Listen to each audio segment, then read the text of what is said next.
Hello and welcome to another entry into Kalkinemedia's popular InvestNest webinar series. This is the EV Revolution Gains Steam, meet 3 ASX players with battery mineral exposure. Now, my name is James Preston. If you're just tuning in, I am an anchor and reporter with Kalkine TV, and I'll be moderating today's event. And just before we officially start, it is important to let you know that this webinar is for informational purposes only. It's not a solicitation or recommendation to buy, sell, or hold the stock of any company today or any company that is even mentioned throughout our discussions, or engage in any investment activity under discussion throughout the course of this webinar. Now, we are not licensed nor qualified to provide investment advice through this platform. But with that said, let's get stuck in today's webinar on the EV revolution that is indeed gaining steam very rapidly. Now, as per the World Bank, we will need more than 3 billion tons of metals and minerals for solar, wind, and battery storage as the global economies fight to limit the rise in global temperatures by 2 degrees, which is slated to occur at this stage by 2050. Battery metals are grabbing the attention of EV manufacturers and policymakers within governments across the globe. And to discuss these occurrences, we are joined today by the decision makers of 3 ASX listed metal and mining companies who are also very valued clients of Kalkinemedia, and they have a key focus on this emerging space. Now, that includes the CEO and Executive Director of Coda Minerals, Chris Stevens, Managing Director of Altech Chemicals, Iggy Tan, and Managing Director of Shree Minerals, Sanjay Loyalka. Now, Mr. Stevens will be our first speaker for this session. Chris has extensive experience in the mineral and mining sector. Prior to joining Coda, he was the CEO of Gindalby Metals and has also led the Western Australia mining consulting team at PricewaterhouseCoopers in the past. Now, in addition to that, he also has executive resource experiences and over 18 years of experience working with Chinese companies in commercial consulting and private equity. And as for Coda Minerals themselves, well, they are, of course, a minerals exploration company focused on the discovery and development of base metals, precious metals, and battery minerals. And Coda also engages in far more than that, but the best person to gain an insight from about the company is Chris himself. So with that, I'll now turn the virtual floor over to you, Chris. If you could please share your screen. It is all up to you, my friend. Thank you very much, James, and thank you for having me, and welcome to everyone on the InvestNest seminar today. I'm just going to share my screen with you. Hopefully that's coming up now with the rather beautiful area in which we work, which is in South Australia. And look, I'm going to keep this fairly informal today. I do have the sort of 20-minute on-stage presentation slides in front of me. These are available under the title presentation to RIU Fremantle on our website, and obviously can be perused at your leisure as well. Given this is sort of an EV and battery minerals focus, I will be talking about Coda, but I'm also going to pause a little bit to talk about an area that is of some quite significant interest and passion for me. So it's quite enjoyable really to have this opportunity to maybe deviate a little bit from the script and hopefully make it a little bit more interesting for you as well, rather than a pure sales pitch for Coda. But make no mistake, I am going to provide a sales pitch for Coda, and I believe it is a phenomenal company. I am a little bit biased, of course, but I'll explain to you over the course of about the next 15 minutes or so why I believe that this is a very good opportunity, and also why I believe that the sector in general is also a very good overall opportunity, with some caveats which I'll talk about as well. So again, I'll put the disclaimer up. Please read that again at your leisure. I probably will say a few fairly direct things about the sector, and yeah, my advice is general in nature, and you know, obviously do your own research. But in terms of Coda, just to give you a bit of background, we listed in October 2020. We did a seed round at 10 cents, listed at 30 cents. The share price is heading down today a little bit because of risk coming out of the market and the actions of Mr. Putin. But you know, ultimately, certainly when I invest, and I believe when investors invest in companies like this, you should be looking to the longer term. It doesn't really make a difference whether Coda's at 60, 70, 80 or 90 cents today. You look at the longer term fundamentals of these projects, and I think that's where the real money can be made.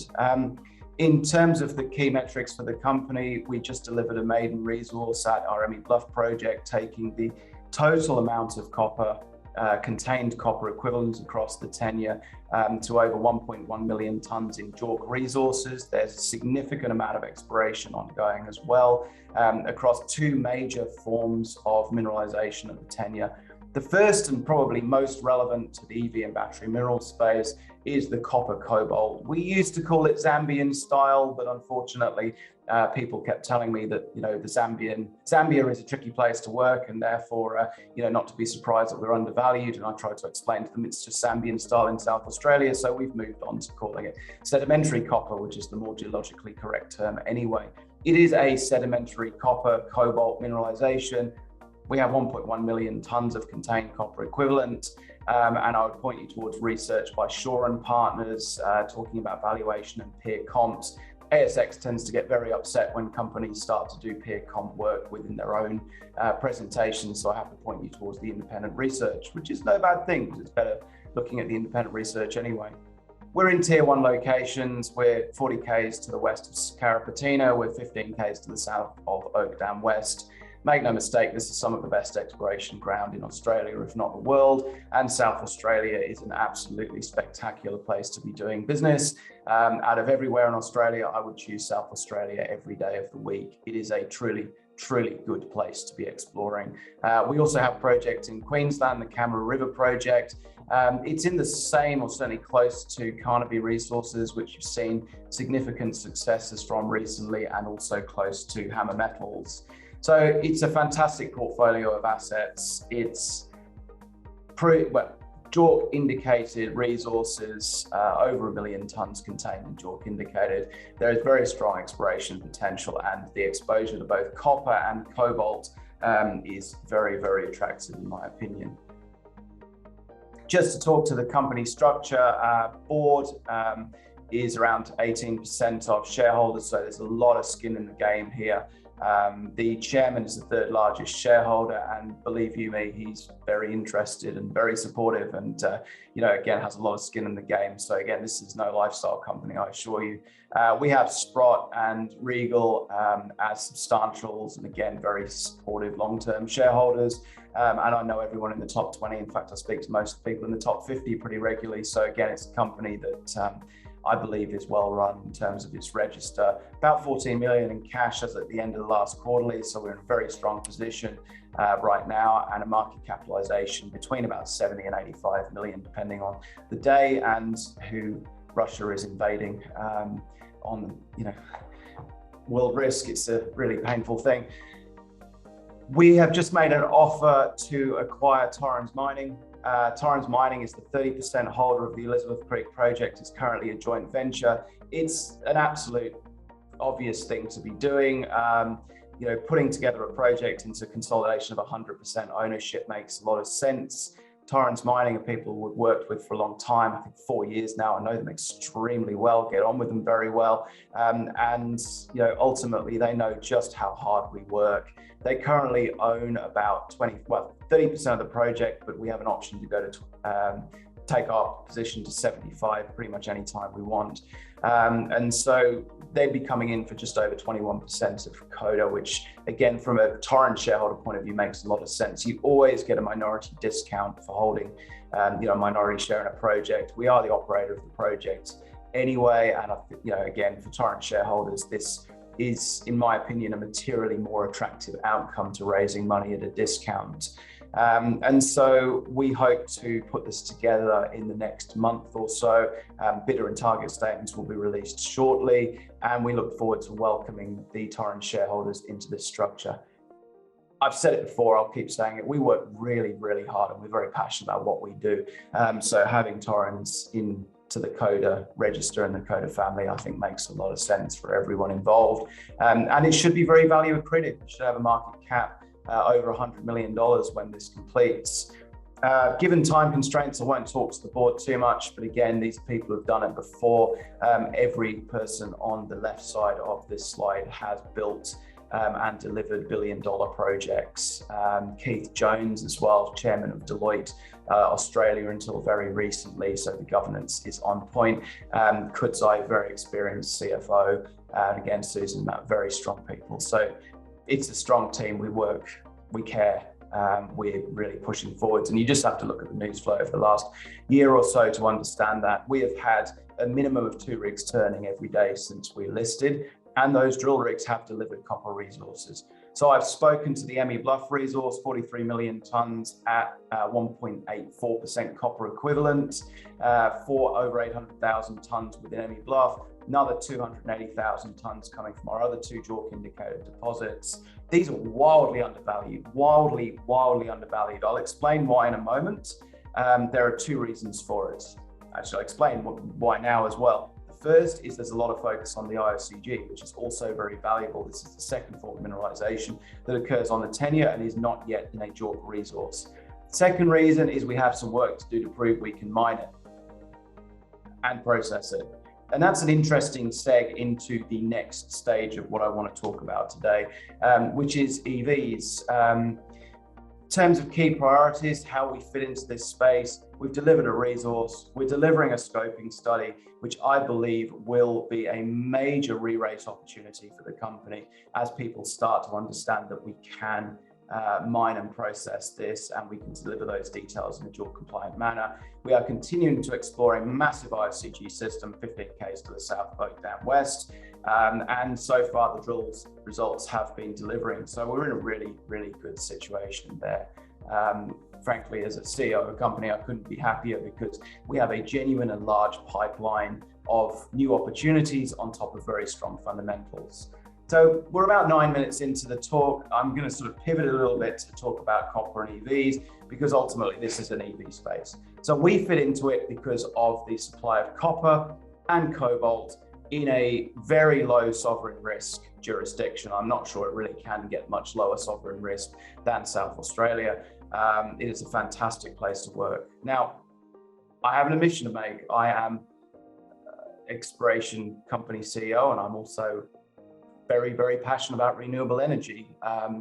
It is incongruous to an extent, unless you actually stop to think about it.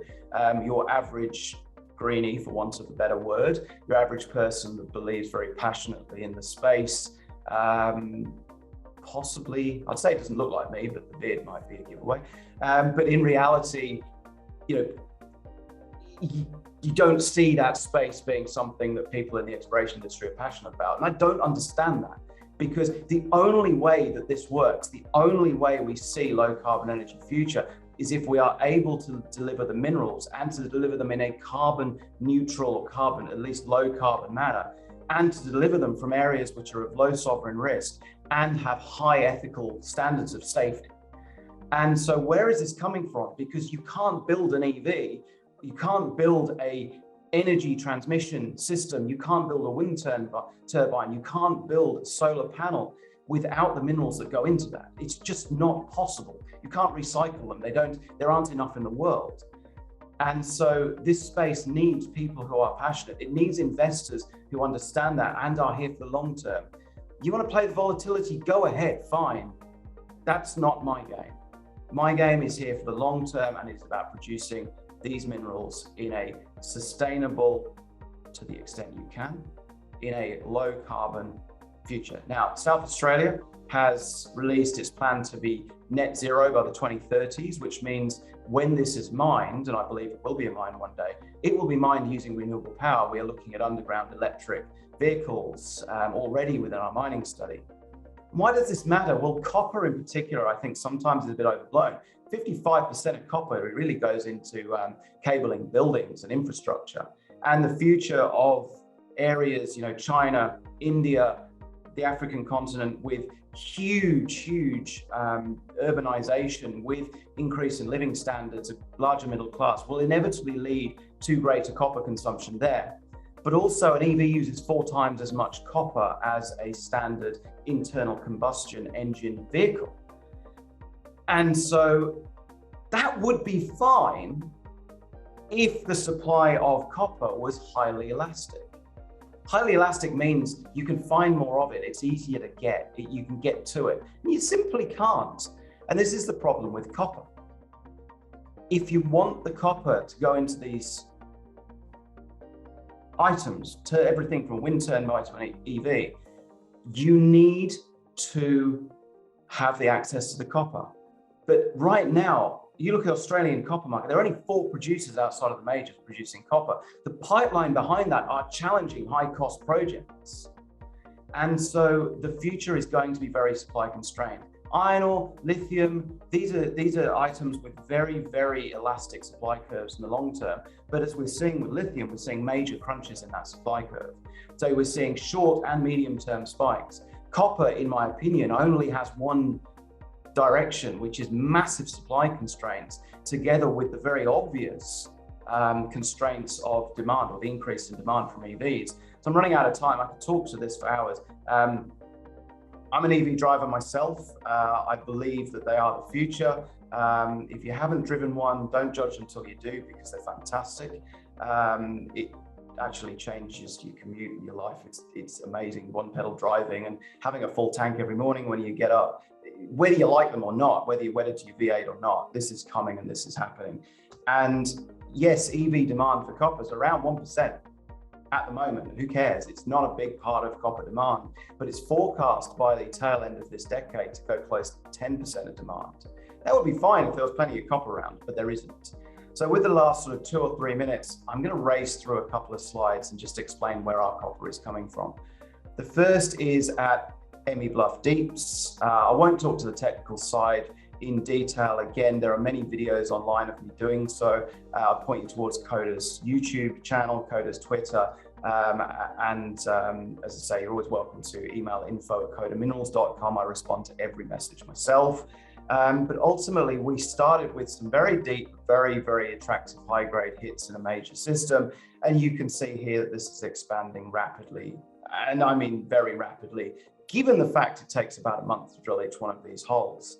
Now, this is very exciting because these IOCGs, iron oxide copper gold deposits, tend to be parts of very large systems. We've already taken 800,000 tons of contained copper equivalent into JORC resources, a few hundred meters above this and a few hundred meters to the east. We're now starting to explore this system. It's early days. Don't buy and sell this on the drill hole on the day. Look at this as an overall picture, which is that it's starting to develop. We believe that this system goes right down to this edge. When you start looking at some of that research by Shaw and Canaccord and some of the companies that are starting to talk about us, you can see this is a really significant system. Again, it's early days. There are more questions than answers, but we know how to answer them. This is a team that's done this before. We understand what we're doing. We just have to do it. We have plenty of cash. We have a very, very solid team, and we're working through that. With about the last minute, I'm also going to talk briefly to the sedimentary copper. And I talked about having 800,000 tons of contained copper just to the east of this. This red area here is already in JORC resources. So if you look at it sort of from side on, you've got one deposit at 400 meters, you've got another deposit at 800 meters. The one at 400 meters is materially advanced. We're moving on a study towards the middle of this year to demonstrate the huge economic potential of this. Again, there's plenty of research out there. When you add that to the deeps as well and the existing deposits, what you're starting to see is a company with really solid foundations that I believe, again, is wildly undervalued. And the reason I believe it's wildly undervalued is very simple. These are challenging deposits. This is not a simple at-surface deposit, but it has some very, very attractive characteristics. Relatively simple mining within an unconformity between two sandstones, attractive processing with an Australian source of copper and cobalt, and really the ability to process that through to saleable products. We're working through providing that information to the market, and a system beneath it which is rapidly unfolding, which could be, given what we've seen so far, absolutely monstrous in size. But again, it's an earlier stage. Foundations, blue sky, there are other targets as well. And given that time is running out, I'll just leave about 3 or 4 minutes for questions and pause there. But we're very excited by what we're doing. So I'll pause the screen share here and I'll answer any questions. I can see that there are some questions written. James, are you happy for me just to go ahead and answer those? I'll roll through them with you, mate, but thank you so much for that, Chris. Really informative. And I think it's a very good point you raised there about don't knock an EV until you try it. You look at BMW, who's pretty much looking to have, I think it's 50% of their in total entirety of their production by 2030 is going to be EV. So, it's a big space that is going to only get bigger and bigger moving forward. And that obviously provides a huge opportunity for companies like yours. It is, and they are very good. The stereo in the Teslas has to be heard to be believed, but it's a very relaxing drive. I'm saving $400 a month in fuel costs. They make a lot of sense to me, and they're fun to drive as well. I've just got the little basic cheaper one, but it's still brilliant. Yeah, I think that's what it comes down to, isn't it? I mean, half of the experience of being in the car is do you actually enjoy the journey? So if you're not enjoying what you're driving, it's kind of a pointless factor anyway. Yeah. Now, exactly. Let's roll into some of these questions here. We'll start with Nick Williams. What's the rationale behind Coda Minerals' decision to acquire Torrance Mining? Look, I'll talk to both sides. Obviously, I can only talk for Coda, but ultimately, it should be really a no-brainer. I mean, companies always get a discount for being a JV. JVs are seen as being difficult. One isn't actually, but they are seen as being difficult. It makes it harder to develop. It makes it harder for other people to acquire you. Torrens has a massive discount beyond even standard market, but probably comparable to the higher end of discounts for being a minority party. It's harder for them to raise capital. It just makes sense to put this together. And I think it's a very fair deal for both sides. So it's really about putting Elizabeth Creek to 100%. Well, let's move on to Susan's question. She says, drilling continues on Emmy Bluff Deep's IOCG target. The company updates suggest that drilling has intersected high-grade mineralization. What kind of resources can Coda expect from its IOCG target? Is there a plan to commence operation over other IOCG targets in near term? I mean, commence operation is obviously you have to go through the full gamut of feasibility studies. And this is something, if I had an hour, I could talk to and would love to. But in reality, you've got to go through that. The short answer is it's 400 meters below an existing JORC indicated deposit. JORC indicated is the point you can legally publish financial results in feasibility study. So we will keep pushing this forwards. We believe the system is massive. We believe that we're only really on the edge of that system. And so the short answer is we're going to grow this system. We're going to understand what's there. And then my background's in feasibility. So we will demonstrate that this is something that can be mined. It's not there yet. We have work to do, but we're advancing very fast on that. Now, that sounds very, very promising indeed. A question here from Chris Peterson. Will Torrens' acquisition provide Coda exposure to its gold project in the Victoria region? If yes, then how are you planning to proceed with the gold operations? Look, short answer is yes, it will. I don't want to be presumptuous and say that the transaction, there's work to do, put it that way. These bids take a couple of months and the statement's coming out very shortly. Short answer is yes, it will. The gold assets for Torrens have been a very hard road to hoe. They are in a environmentally sensitive area. There hasn't been the major licenses still yet to be granted. And I know that has been a major headwind for Torrens. And sometimes you just can't control that when you start working on these projects. So we will do a thorough review. I don't see this becoming the major priority for Coda, but certainly assuming the transaction does complete, we go in conditional and Torrens and the merger completes, which I think it should, and I believe it will. Then we'll do a thorough review. We have some excellent geologists to understand the area, and we will look at that. But I do believe that access is somewhat challenged, and we will work through that as we go as well. Now, this one might have a little bit of a crossover from what you've already answered with both Nick and Chris's question, but we'll go to Matthew's here, which is, how is the company planning to finance Torrens' acquisition? Post Torrens' acquisition, how well will the company be positioned financially to continue its exploration and development activities? Look, that's a really good question. The simple answer is that it's an all-scrip bid. So we will be financing through the issuance of shares because it's a ratio transaction, and Torrens and Coda have generally followed each other on the share price with a reasonable ratio, albeit at a discount. For Torrens, then really this should make sense at any reasonable Coda share price. We will, when we complete that transaction. Now, we are already assuming that we have to fund out their 30% of the Elizabeth Creek project because Torrens' cash balance is very, very low. I think the quarterly has just gone out, but with the latest cash call with Elizabeth Creek, it is very significantly lower than the quarterly figures. So we've always assumed we're going to have to fund their share of the 30% anyway. That's not certain. Torrens may have found a way to do it, but certainly our cash flow and burn down projections. I'm an analyst by trade. We have very careful cash flow projections. We are able to deliver on funding 100% of Elizabeth Creek if we are required to do so, to loan Torrens $2 million to continue their operations through to the end of the year. That is how critical that financial situation is there, that we've had to enter into a loan agreement as part of this transaction, and to deliver on our other promises at Cameron River and elsewhere, and still have a reasonable cash balance at the end of the financial year. Just reminding, we've got 14 million in the bank at the end of the last quarterly. Obviously, we'll look at our capital requirements as we go, but we're in a very strong financial position. I have no concerns about being able to deliver on our current promises. Let's see what the feasibility numbers are and the drill rigs deliver, but my absolute priority is to ensure that when we do look at our capital requirements, we limit any dilution to the absolute maximum extent possible, limited to the, and so we maintain what I think we've demonstrated very strong fiscal responsibility to date. It's like a longer answer than I planned, but.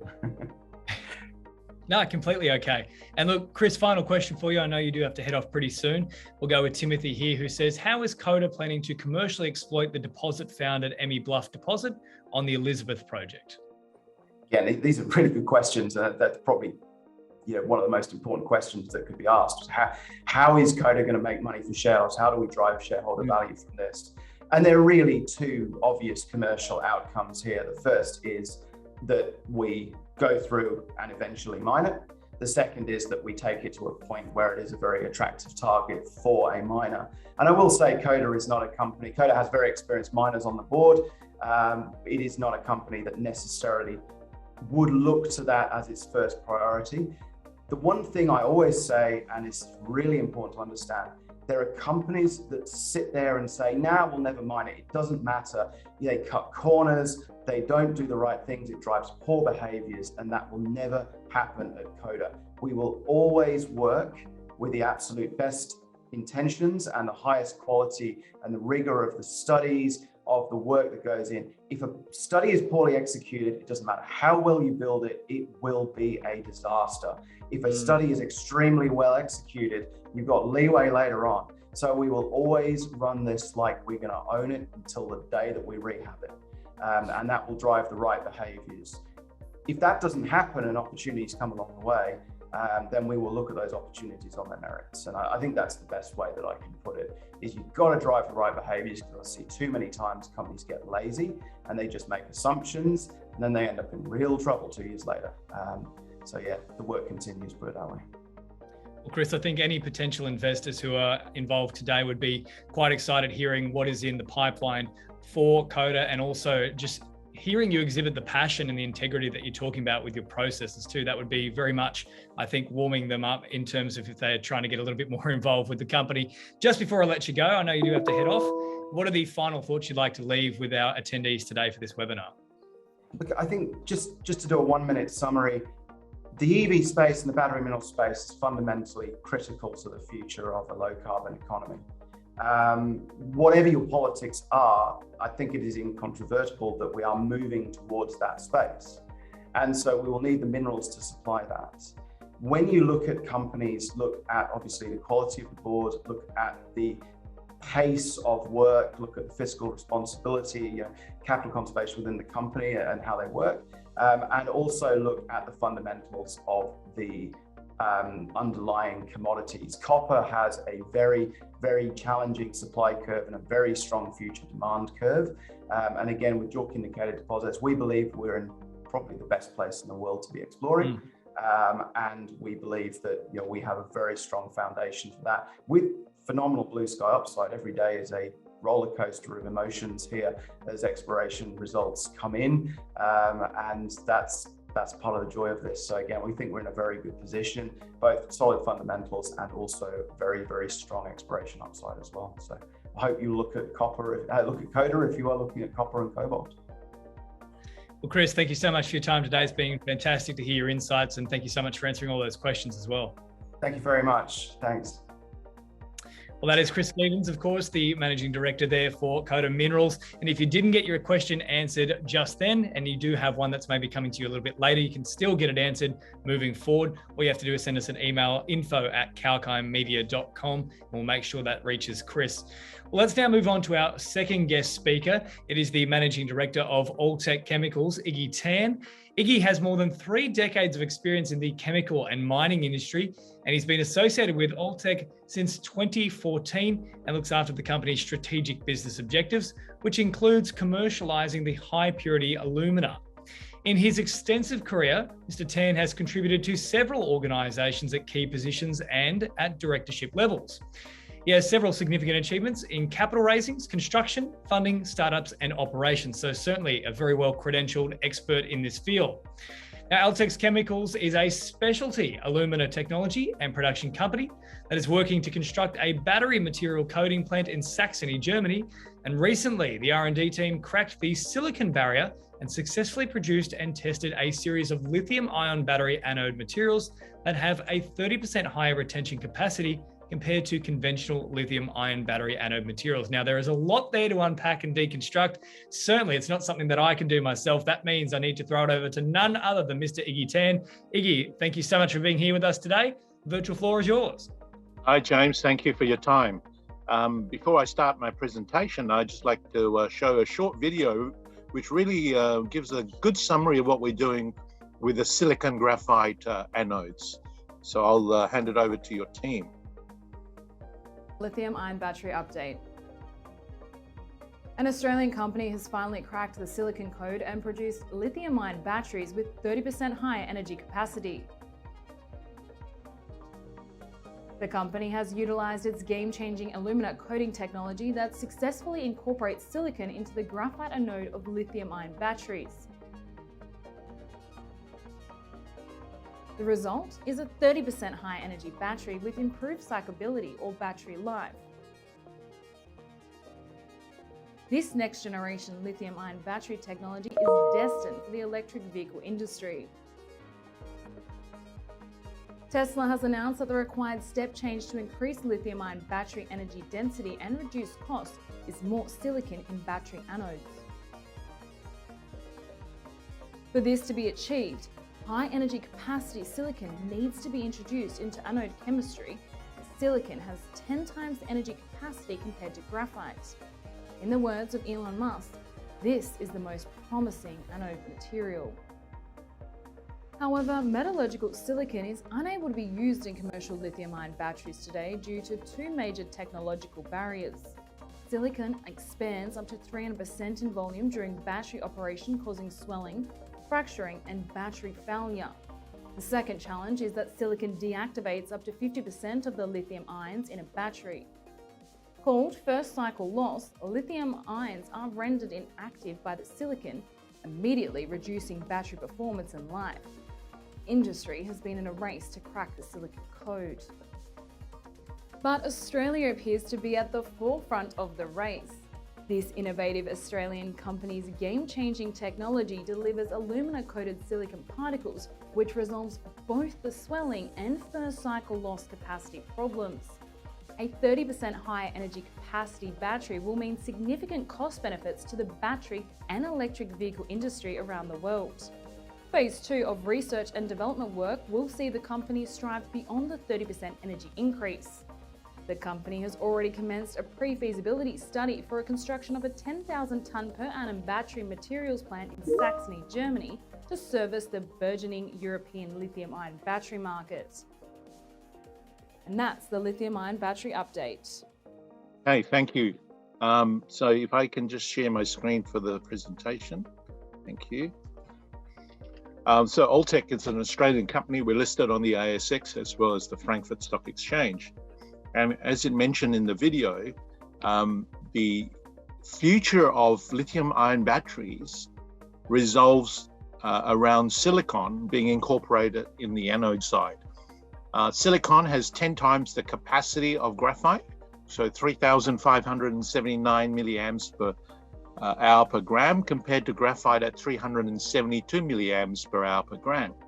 So from a layman's point of view, there are 10 times more sites on the silicon atom that can host the lithium ion. So it's a very promising anode material. Now, the question is that if it's so promising, why hasn't it been incorporated in commercial lithium-ion batteries today? And this essentially are the two major problems. Silicon expands 300% in volume on lithiation. So during the performance of the battery, silicon expands and fractures.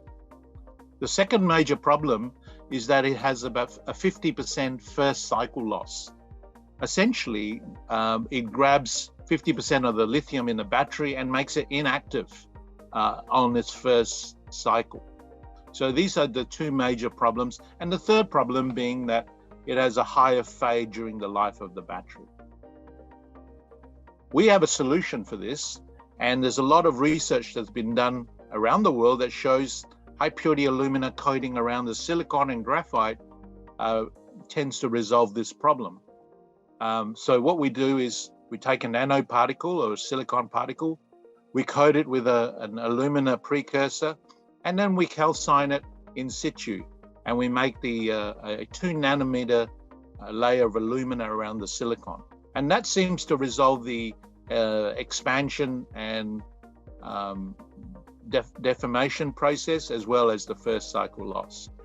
So our process, it's a much cheaper process because currently people are using silicon nanoparticles, very expensive process. Ours uses high purity alumina coating. We can control the layer, and because of the lower processing temperatures, this is a much cheaper process. It is also a game-changing process because if you think about carbon, this is carbon in a graphite anode. Essentially, you need six carbon to hold one lithium ion, whereas one silicon atom can hold four lithium ions. So the impact of incorporating silicon in the battery is enormous. So what does that mean for the commercial side if this technology can be developed into lithium batteries? So currently a Model 3 will travel around 423 kilometers on a first charge. If you can add 10% silicon, that goes to 680 Ks in a single charge, 20% silicon, 940 Ks, 30% silicon, close to 1,000 kilometers on a single charge, just by adding silicon to the anode. Now, of course, battery materials or producers or EV manufacturers don't necessarily have to give you 1,000 kilometers on a single charge. They'll give you a car at 400 and 500 kilometers, but they will be able to downsize the battery. So the cost of the battery comes down, the volume and weight of the battery, and hence the car itself. So this is really a game-changing technology to get the cost of the lithium battery to the next stage. We have 2 collaboration agreements with leading European suppliers, SGL Carbon, who will supply us the graphite, one of the leading European graphite producers, and also Ferroglobe, a world producer of silicon around the world. So these are our European feedstock suppliers. We have commenced a pre-feasibility study on a battery materials plant in Saxony, Germany. And Germany is interesting, particularly around Saxony, where a lot of the EV manufacturers is now taking place and battery plants are being built. This plant is a 10,000 ton per annum a silicon graphite anode material plant. We have purchased the land in Saxony, and we have 2 NDAs with 2 large German automakers, as well as a battery company. Now, why are we focused in Europe? And this is the facility next to our site in Germany, and we have leased out 2 of these dock warehouses, so which we will be building a pilot plant. So as I mentioned, the pilot plant has been completed. The design has been completed. It will produce 120 kilograms per day. And this material will then go into the end supply. A German company, Kuttner Engineering, has been appointed to build and construct this pilot plant.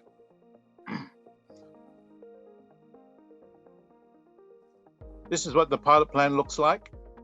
Essentially designed to replicate the plant that we have, and all this material will then go to potential customers through their qualification process.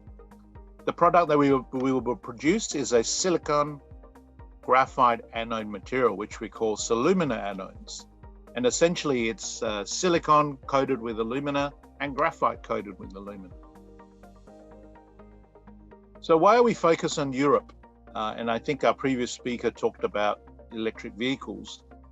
We believe that the next few decades about the lithium battery will be about Europe. It's fair to say that China, Japan, and Korea has been about lithium-ion batteries in the last few decades, but our belief that the story will shift to Europe. And essentially, because of EU emission standards, all European car manufacturers have gone to all electric by 2033. And the European Union has said, we want to be less reliant on outside countries like Asia on all the materials. So we are very focused on supplying the European market and be positioning ourselves. I mentioned that all the automakers have announced all electric, and this is how much they are proposed to be spending in this area, something like BMW, something like 6.5 billion by 2030.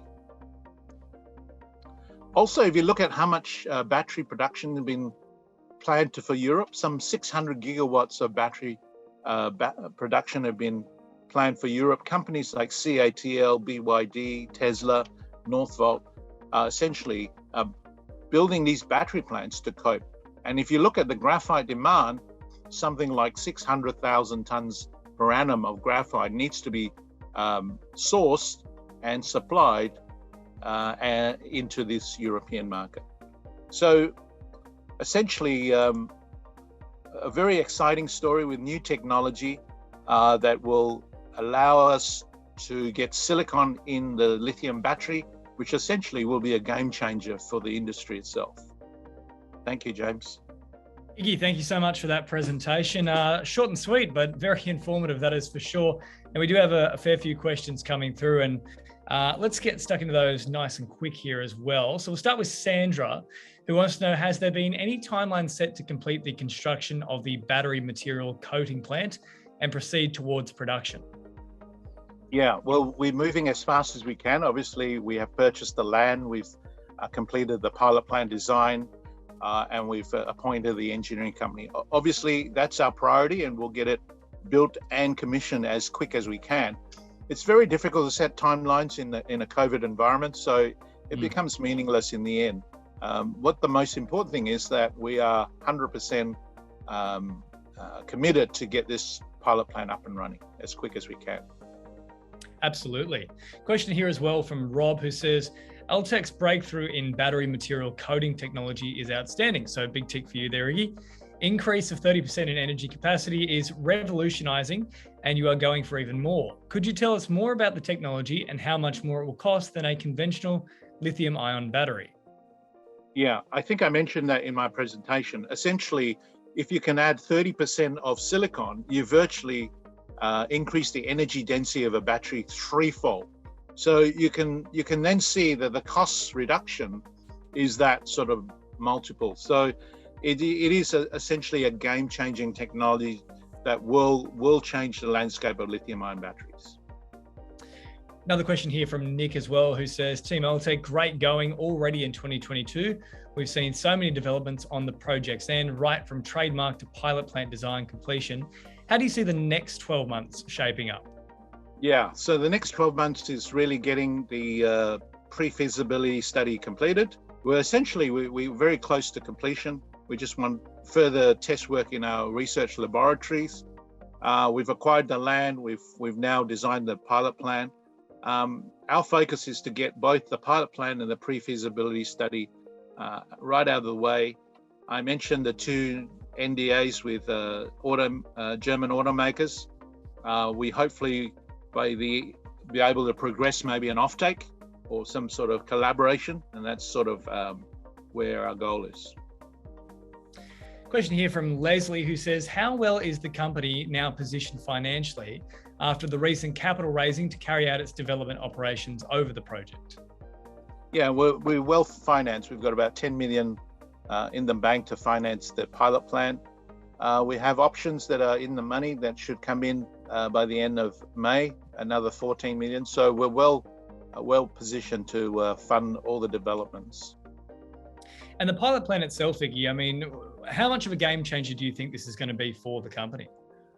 Well, essentially, a lot of companies have been, as I said, trying to resolve this silicon problem. And we know that Tesla is also trying to do that with polymers coatings, but high purity alumina is such a great material. It's so hard. It keeps that silicon from fracturing, and it's essentially resolves that first cycle loss. So we hope to do more work in this area and go beyond that 30%.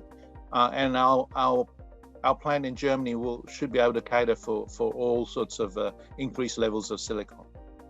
Absolutely brilliant. Now, final question here for you, Iggy, other than, of course, potential other emails that might come through a little later, but this is from one of our anonymous attendees who says, Altech's proposed German plant is accredited medium green by Cicero.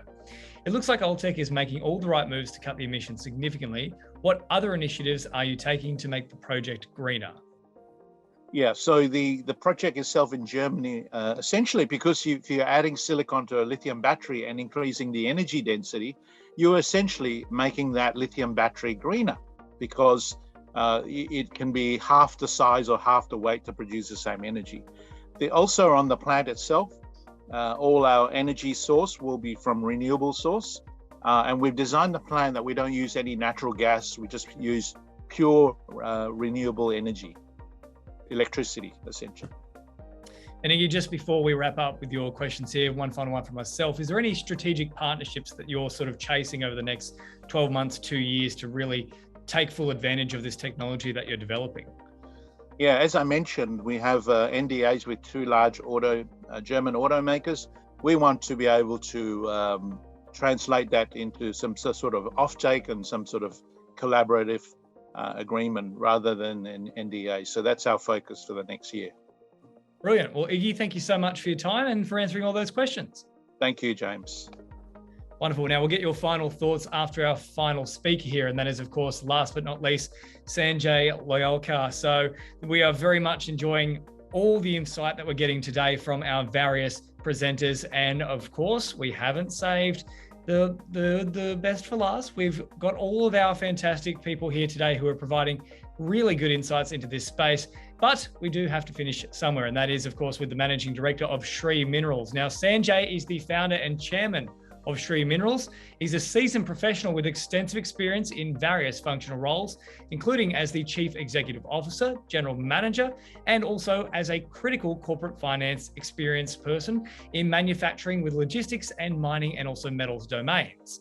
As for the company itself, Shree Minerals is an Australian diversified mineral exploration and mine development company. The company is committed to creating shareholder value through the successful exploration of prospective gold, base metal, lithium and iron ore projects located throughout Australia. The company has a diverse project portfolio that includes the Nelson Bay Iron Ore Project and other gold and base metal projects, including the Lachlan Fold Belt, Albany Fraser, and the Kalkine West projects. Shree recently divested its interest in Arunta, a joint venture, and the company is now planning further drilling programs at the tenement to test lithium and gold deposits. Now, there is a lot, of course, to unpack there. And so to tell us about all these exciting developments, I'll now turn the screen over to you, Sanjay. Thank you, James. Thanks for having us. And good afternoon and welcome to all the participants. Thank you for your interest in Shree Minerals. I'll take this brief opportunity to run you through a summary presentation about our various projects. So I'll just share the screen right now. Perfect. Thanks, Sanjay. Thanks, James. So this photograph is of a drilling in one of our projects. This is the Golden Chimney project in Western Australia. This was an RC campaign which we did there. Just flick through that. Just a brief corporate overview. So our market cap is currently hovering around 20 million Australian dollars. The share price has run up in the last 4 to 5 weeks. It was sitting at around $10 million at the beginning of the year. Even with the share price increase at $20 million, you will see when I go through the presentation that we are significantly undervalued. Our top 20 shareholders have about 50% of the register, with the directors having about 15%, and we have about $3 million cash as of the last reporting period. On the board, besides myself, we have Mr. Bossio, who's got a strong experience of over 20 years in corporate finance. We have Amu and Michael, he's our chief geologist. So we have a fairly experienced team in mining and metals. James mentioned we have a diversified portfolio spread throughout Australia. Our oldest project is Nelson Bay Iron Project, which is in northwest Tasmania. It's an advanced project. I'll tell you more about that later. Lachlan Fold, we have some exciting gold tenements in New South Wales. In Western Australia and the Albany Fraser, we have the Dundas project, which we're very excited about. It's a large piece of real estate in the neighborhood of lithium, nickel, as well as gold. And it is early days. We haven't started work there, which we are going to start shortly. But yeah, that's a very exciting project. Then in Kalkine West, we have two exciting gold projects there. Arunta project, we've entered into a sale agreement with another company, which is looking at doing an IPO and listing in ASX over the next couple of months. Besides our project, they also have manganese and lithium here in the Pilbara region. So yeah, we would have shares. So that's also, we look forward to having those shareholding in that exciting vehicle.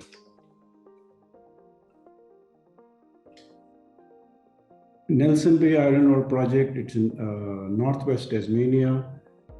It's in a very good mineralized bed. We have Savage River, which is one of the oldest magnetite mines in Australia.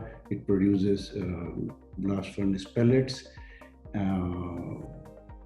We have a resource of about just under 1.5 million tons of bauxitic hematite, which is, we call it direct shipping ore, as well as BFO. A part of that is BFO, which requires a small bit of beneficiation. It's basically passing through a dry MEG separation. So it's almost within the DSO bracket. So half of that resource is roughly is DSO, half is BFO. And then we have about 8 million tons of magnetite. As far as the DSO resource is concerned, we developed this mine back in 2013, and we produced between November 13 and middle of 2014. The product was very well received. It had approximately 58% Fe, low alumina. 40% of the product was lump, which gets a premium compared to the general fines. And our cost of production, all in cost FOB, was Australian dollar 72. We believe that we'll have a similar kind of cost structure going forward. The mine has been on care and maintenance in the middle of 2014, and we have started re-permitting of the project to start production. That process is fairly well advanced, and we hope to have the permit over the course of this year, and then we can take a decision to start the mine. The project used to use Port Burney, and we have recently entered into an agreement with Tasray, who have the ship loader and the storage facilities at the port for use of those facilities. The project itself, it's a staged approach which we had adopted. That is the mining of DSO first, which is an all-contractor operated mining, processing, and haulage operation. There is no processing other than crushing and screening. These are all mobile equipment which can readily be mobilized to site. There is existing infrastructure and development in place. To restart the mine, we will have to have some incremental infrastructure, mainly for environmental management, which resolves mostly around water management, some additional water storage dams and treatment plant. But that's very minimal. So we believe once a decision to restart DSO operations are taken, it would not take us very long to restart the operations.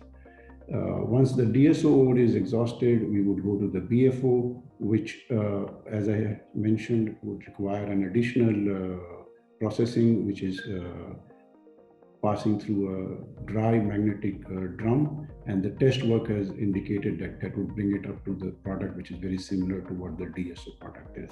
It requires very minimal capital expenditure to do this. And then once we have done that, then we go to the magnetite ore. Our magnetite ore, the test work has indicated that it's a very coarse grained structure. It upgrades to a concentrate of 67 to 69% Fe, which is, so being coarse grained, it requires very little power, and it produces a very high quality product. This can be used for blast furnace pellet feed. We have, of course, in the neighborhood, Port Lata of Grand Resources. So they could be a potential customer, or we could export it to China or other markets. Alternatively, it can also be sold to the cold washing market. Magnetite ore, the product does not require external heating in the blast furnace. It is exothermic, so it fetches a premium both because it is a higher quality product. So while there is a processing involved and the cost is higher, but ultimately, we get a much higher price. So it is a very profitable operation as well. Now, the resource that I mentioned is, we believe we are sitting on a very large system. This is a 3D image of a geophysical study, inverse magnetic modeling that was done by us. So as you can see, this is a 4-kilometer long anomaly. It is significantly deep. The current resource is this shaded. This is the resource that 11 odd million tons between the magnetite and the hematite is sitting here. So as you can see, it is significantly open at depth. In fact, from the drilling, our deepest holes are all open along strike. And as we get deeper, the width increases. The aeromagnetic anomaly through which it was initially discovered is a 4-kilometer long strike. And the drilling is sitting only at the northern end. So this magnetite resource is sitting over half a kilometer of that strike length. And so this is a 4-kilometer long strike. We have not done the exploration work because we believe, okay, we have enough resources at this point of time to develop a mine and get going. But in the fitness of time, we would do the exploration, and we believe we are sitting on a fairly large system there.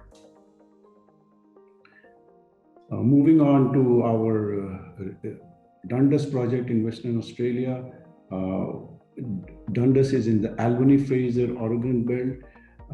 We believe it is in the along strike of the well-endowed Gulf Boulder, Lefroy zone and Zulika shear, which have been host to a lot of gold mines and lithium deposits. World-class lithium in pegmatites are very close, which are host to these greenstone belts, and in these shears. We have in our neighborhood, the Buldania lithium project. Also in our neighborhood, we have this Metal Hawks breaker project, which has very good gold intersections. And then to our south, we have this Dundas Minerals, which recent geophysical work shows nickel presence. On our lease, there has been very little exploration done. Historically, going back about 20 years back, there was some work done by Anglo Gold. They had done soil sampling, very wide space soil sampling, which was followed by a little bit of drilling by Panos. As you can see, those drilling showed up quite interesting gold. These are all air core drilling. There was no deep diamond drilling or anything. So they've shown up some very good, interesting anomalies. And so we picked up the license, initially picked up the license based on this work. While we were looking at the historical work, we found that the drilling had intersected pegmatites, which were not assayed because at that point of time, they were only looking at gold. So you can see these dots where the pegmatites have been intersected, inspection of the drill logs of that period of. Now those drill spoils are not available, so we can't go back and resample. So we would go in straight away into air core drilling sometime over the next few months. This license was granted in October 21. We were notified in November 21. We had applied for it in the middle of 20. Initially, the license took 1.5 years to be granted. We had to go through a conservation management plan to be approved by the department, which was done. And now we have done a flora fauna survey in November, and we were waiting for heritage surveys over the summer season. It's too warm for those concerned prescribed body to go in there.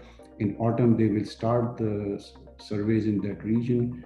They are very busy, so they've not given us a time schedule. So it will happen sometime over autumn. And as soon as that is done over the next couple of months, we would go and start an air core drilling campaign to see both the gold as well as the lithium in the pegmatite. Moving on to this license, 2048, there is absolutely been no drilling there. The historical soil sampling are very wide space. So the first thing that we would do is go in and do infill soil sampling, which would be then followed up by air core drilling. And then for the last license here, we have just made an application about 4 months back, which we hope would be granted sometime during this year.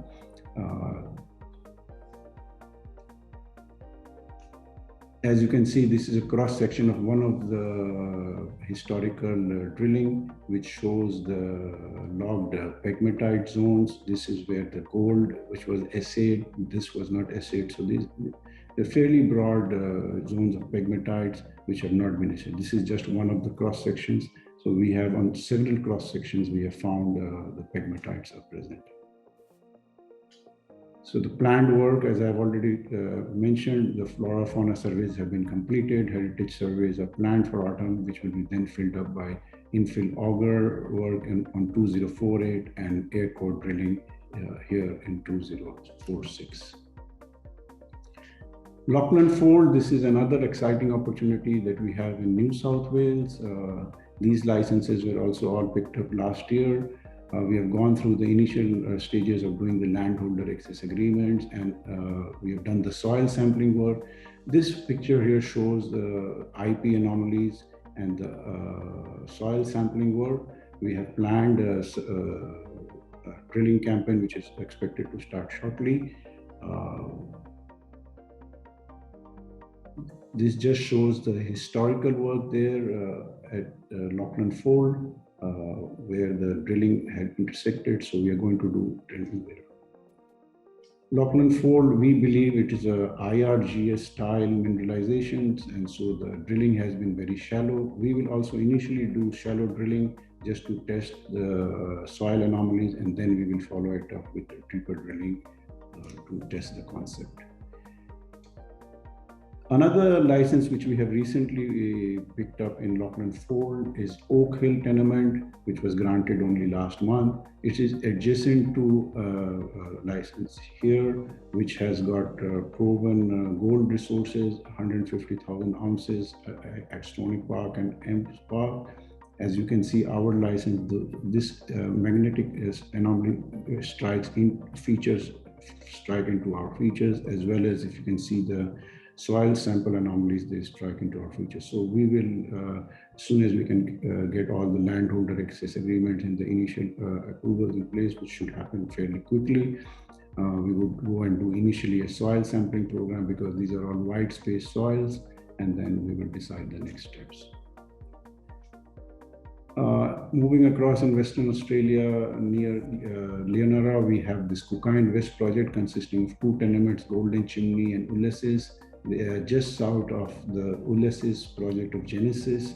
The mineralization there happens in a sequence of dolerite and basalt in the region, and which we have similar features at our tenements.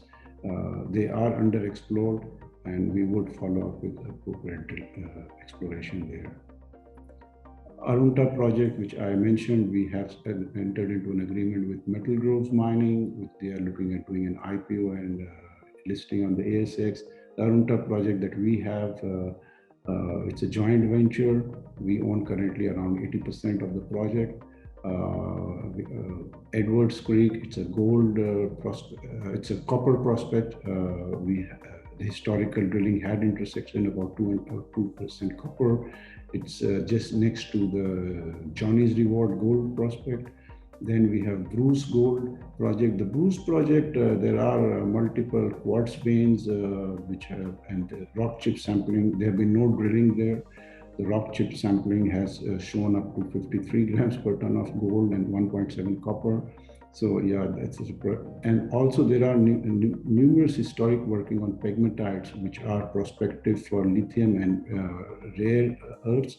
The historical work by NTGS shows that it's the rare earths, there's a possibility there. And Boxhole is the final license there, which is prospective for lead zinc, which we did a project with CSIRO last year, and they've developed a 3D model.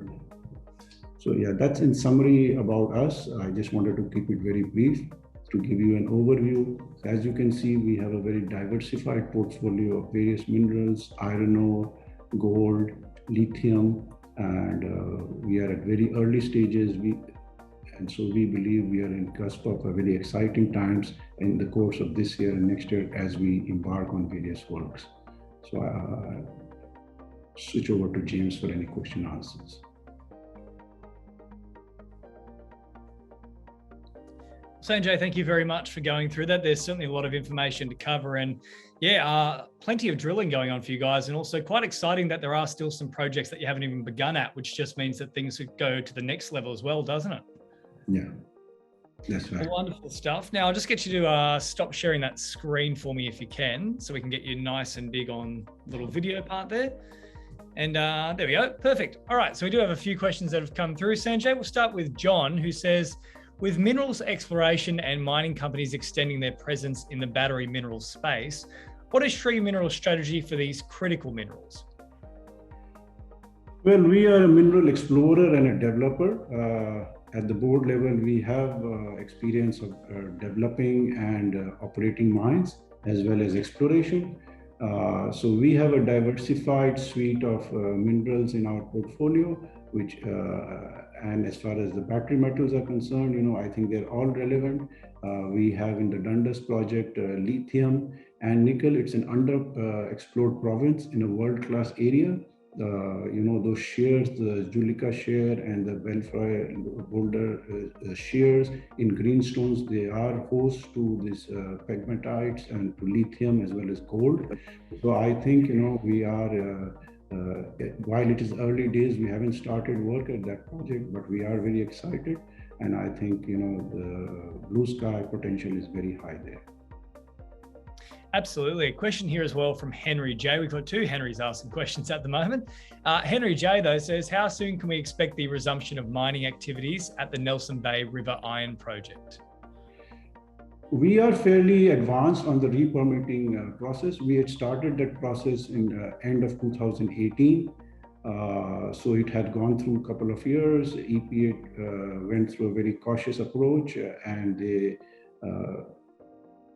they issued a guidelines after public consultation for preparation of a DPMP following the completion of necessary studies. That DPMP was developed.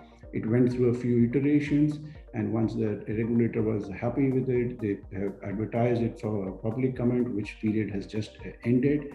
And so we are waiting for any further information requests or anything if the regulator has. And our understanding is it takes a few months for them to complete their internal processes of completing all the reporting, etc., goes to the board meeting. So we are hoping there may be requests to us for further information, which we should know in another week or so. If there are, then we should attend to it fairly quickly. It is a proven operation, so we would hope that any information request we would be able to do without any further technical work. It should only be desktop work, but we'll have to wait and see what happens. So either way, we would expect that we should have the permit during the course of this year. And once the permit is had, we have the infrastructure arrangement already in place. It is a proven operation, so all the contractors, we are in regular touch. We can fairly mobilize them fairly quickly. So the board would have to take a formal decision to restart the mine, which can only be taken once the permit is in hand. And once the decision is taken, the infrastructure that we need to build is not too much. It should not take more than 3-4 months to build once the mobilization is complete. So yeah, we could be in production towards the end of this year if everything lines up, or somewhere around that. Sanjay, would there be any particular reason why the board would potentially not decide to proceed with that? No, we are. I do not see any reason why the board would not proceed with that. It's already an operation which is proven. It's known to us. We have we have made a lot of investment keeping the mine in care and maintenance in good condition, and have progressed the recommencement and spent a lot of management time and effort to do the re-permitting process. Of course, commodity prices are volatile. They are a function of commodity iron ore prices, ocean freights, exchange rates. Currently, of course, they are quite suitable. We had to close down the mine and put it on care and maintenance back in 2014 when iron ore came down to close to $40. Iron ore is now $140, so it is quite viable. So the only reason that the recommencement decision could be delayed is if the economics change. But currently, economics are quite suitable, and I would hope and expect that the board would take a suitable decision to start the mine. No, sounds terrific, and you've certainly got all your plans lined up for when that time does come. Let's move on to Timothy Smithy, who says, Shree has added Oak Hill tenement into its Lachlan Fold Belt Gold portfolio. What is Shree's exploration plan in the region? Our exploration plans in the region, as I said, as far as Rock Lodge is concerned, we are going to start drilling there. The drilling should have started there. The drilling contractor, we had started a drilling in December, but that drill rig was not giving us enough meters per day. It was not productive, and so that drill was demobilized, and we contracted another contractor who was supposed to start a couple of weeks back. That drill was delayed because of the extension of the last job. That drill has now been mobilized to the site, and they are just setting up. So we expect the drilling to start anytime now in the next couple of days. So that's the Rock Lodge prospect, which we are going to start drilling. At Oak Hill, that license has just been granted last month. So we are initially going through the initial landholder access agreements and the necessary agreements with the department to start the work, which we hope should not take much time. We will initially start with the infill soil sampling because the current soil samplings are quite wide space, and it is along strike of two known deposits. So we would probably get into immediately after the soil sampling into a drilling, I would think. Maybe we might need to do some geophysical works to better define the targets for drilling. So yeah, with a little bit of luck, we should be drilling sometime during this year at Oak Hill as well. Absolutely. Now, another question from another Henry. This one is Henry Thomas, who says, the exploration studies highlighted excellent prospectivity for lithium at Dundas. What is Shree's exploration plan for that project? At Dundas, we are going to start exploration there once the heritage surveys are completed over the next few months. So there are 3 tenements that we have. 2 are granted tenements, 2046 and 2048, and 2136 is an exploration license, which we hope to get granted during the course of this year. At 2046 and 2048, we are going to start exploration in the next few months. 2046 will start with an air core drilling.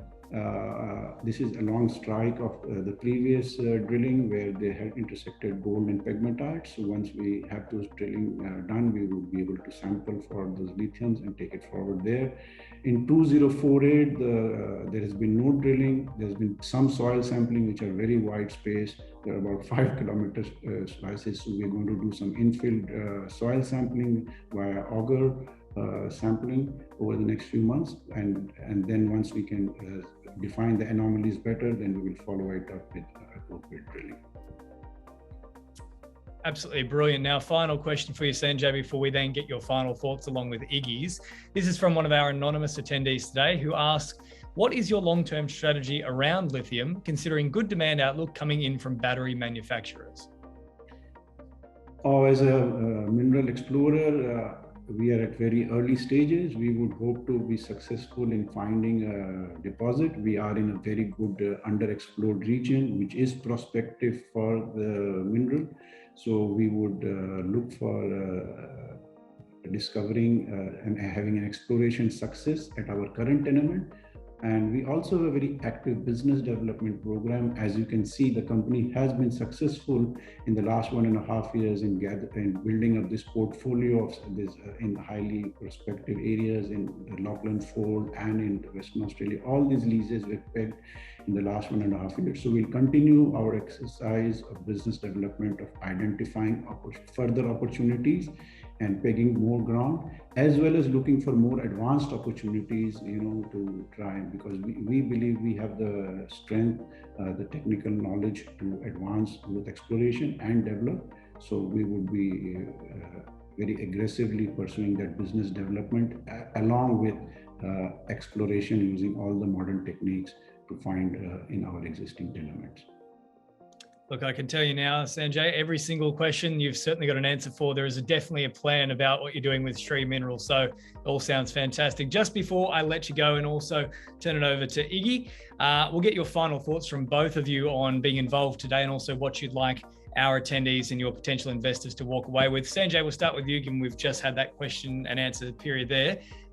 What do you want people who are attending today to take away for Shree Minerals? James, basically Shree Mineral, we are a company with a very low market cap, but we have a very exciting portfolio. We have a near-term production possibility at our Nelson Bay Iron project. We have exploration success possibility at Lachlan Fold and at Dundas. And then of course we have active business development program. So, I think we have exciting times ahead of us over the next couple of years. And our journey, we are really grossly undervalued. So I think, that's the message. There is an opportunity here. Of course, we are at early stages in some of our exploration play, but then we are in an advanced stage as far as iron ore is concerned. Terrific. Well, Sanjay, thank you so very much for giving those final insights. Iggy, I'll throw it over to you now.